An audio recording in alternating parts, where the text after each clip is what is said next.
Saint Pope John XXIII, Feast Day, October 11th. Pope John XXIII, who had arguably the greatest impact on the 20th century, did his best to stay out of the public eye. One author even noted that his ordinariness seems to be one of his most distinguishing traits. The eldest child of a farming family in Sotto, Monte, northern Italy, close to Bergamo, Angelo Giuseppe Roncalli was always proud of his modest upbringing. While attending the Bergamo diocesan seminary, he enlisted in the Secular Franciscan Order. Father Roncalli returned to Rome after his ordination in 1904 to study canon law.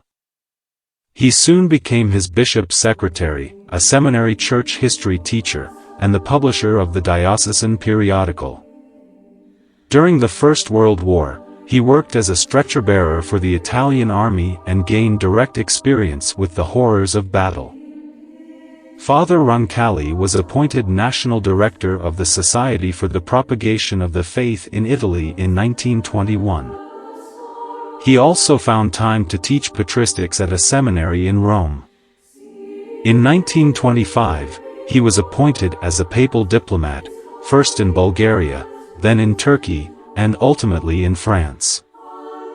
He became acquainted with Orthodox Church officials during the Second World War. Archbishop Roncalli, with the assistance of Germany's envoy to Turkey, saved an estimated 24,000 Jews. In 1953, he was named a cardinal and appointed Patriarch of Venice before becoming a residential bishop. Cardinal Roncalli was elected Pope a month before his 78th birthday, assuming the name John after his father and the two patrons of Rome's cathedral, St. John Lateran.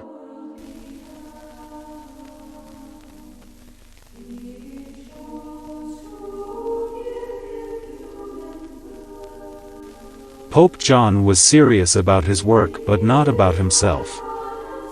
His humor quickly became legendary, and he began engaging with world leaders in politics and religion. He was heavily involved in efforts to resolve the Cuban Missile Crisis in 1962. Mother and Teacher 1961 and Peace on Earth 1963 were two of his most famous encyclicals. Pope John XXIII expanded and internationalized the membership of the College of Cardinals. His motivation for calling the Second Vatican Council, which he convened on October 11, 1962, was certainly his greatest deed as Pope. In his inaugural address to the Second Vatican Council, he chastised the prophets of doom, who, in these modern times see nothing but prevarication and ruin. The Church has always opposed errors, remarked Pope John XXIII, setting the tone for the Council. Nowadays, however, the spouse of Christ prefers to use mercy medicine rather than severity medicine. It is not that the gospel has changed, it is that we have begun to understand it better, Pope John declared on his deathbed. Those who have lived as long as I have had the opportunity to compare diverse civilizations and traditions, and know that the time has come to discern the signs of the times. Embrace the opportunity, and look far ahead. On June 3, 1963, good Pope John died. In 2000, Pope John Paul II beatified him, and on April 27, 2014, Pope Francis canonized him in St. Peter's Square with Pope St. John Paul II, who beatified him. Angelo Roncalli worked with God's grace throughout his life, knowing that the task at hand was worthy of his best efforts. He was the appropriate individual to initiate a new conversation with Protestant and Orthodox Christians, as well as Jews and Muslims, because of his sense of God's providence.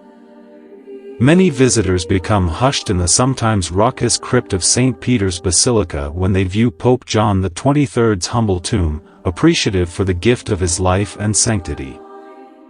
His tomb was relocated into the basilica after his beatification. He was a fine shepherd who gave his sheep a lot of love, and he was elected pope after Pope Pius XII passed away.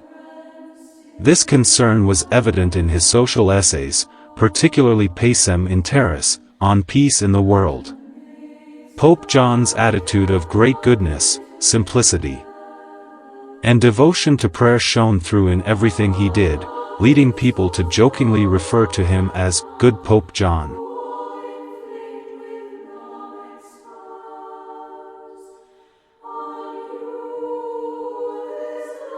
Thanks for watching. Please don't forget to subscribe, like and share to others. This will enable us reach out to several others. God bless you.